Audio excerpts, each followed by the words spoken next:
नमस्कार. आपण सर्व पालक आपल्या मुलांना उत्तम आरोग्य आणि चांगली हेल्थ मिळावी यासाठी खूप काळजी घेत असतो.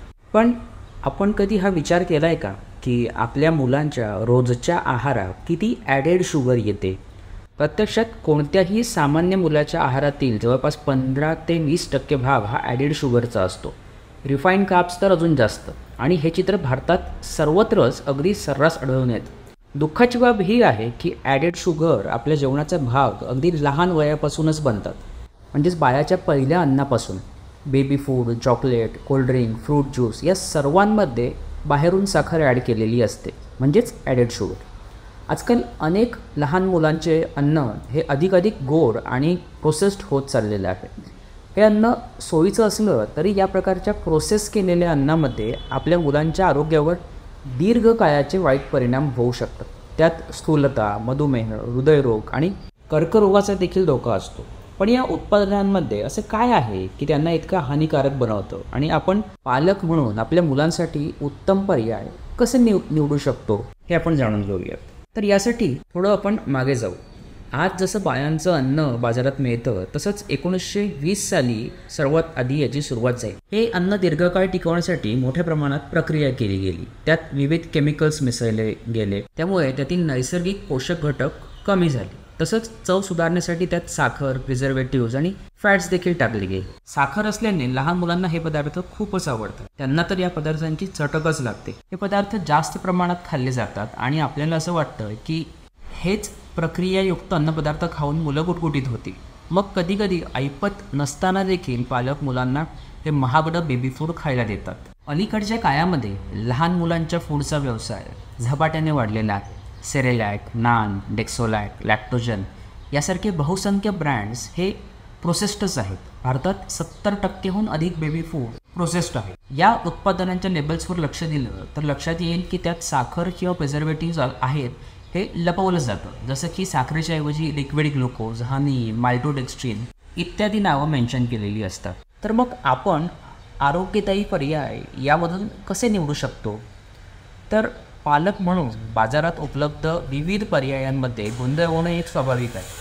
पण एक सोपी युक्ती आहे. आपण विकत घेत असलेल्या प्रॉडक्टमधले इन्ग्रेडियंट्स हे आपण तपासले पाहिजेत. त्यात 4-5 पेक्षा जास्त इन्ग्रेडियंट नकोच आणि ॲडिटिव्ह नसले तर खूपच उत्तम. तर हे फक्त बेबी फूडच नाही तर मोठ्या मुलांना खूपच आवडणारे पफ्स, चिप्स, ज्यूस, नूडल्स आणि बिस्किटांमध्ये सुद्धा खूप प्रमाणामध्ये साखर आणि प्रिझर्वेटिव्ज असतात. हे पदार्थ बनवण्यासाठी वेळ कमी लागत असल्यामुळे किंवा हे पदार्थ रेडी टू ईट प्रकारात येत असल्यामुळे आपलं काम सोपं करतात, परंतु त्याचे आरोग्यावर दीर्घकालीन घातक परिणाम होऊ शकतात.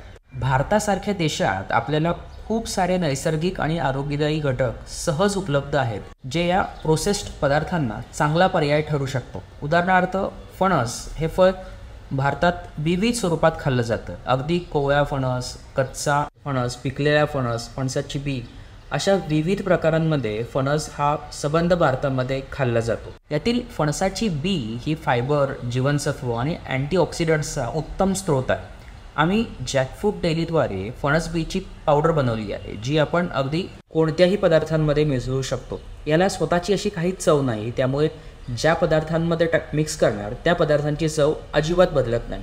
पावडरमध्ये रूपांतर केल्यामुळे फणस बी वापरणे खूपच सोपं झालं आहे. हा पारंपरिक भारतीय पदार्थ 6 महिने वयाच्या पुढच्या कुठल्याही वयोगटातील व्यक्तीच्या आहारात सहजपणे मिसळता येतो.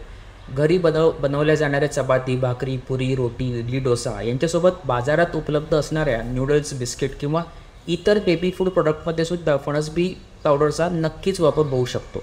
आणि फणसबी पावडरमुळे त्या पदार्थांचं पोषण मूल्य म्हणजे न्यूट्रिशन स्कोअरसुद्धा वाढतो. या फणसबी पावडरसारख्या पारंपरिक पोषक घटकांचा आपल्या मुलांच्या आहारात समावेश करून आपण त्यांची रोगप्रतिकारक शक्ती वाढवण्यामध्ये आणि त्यांच्या आहाराच्या आरोग्यपूर्ण सवयींमध्ये सुधारणा करू शकतो.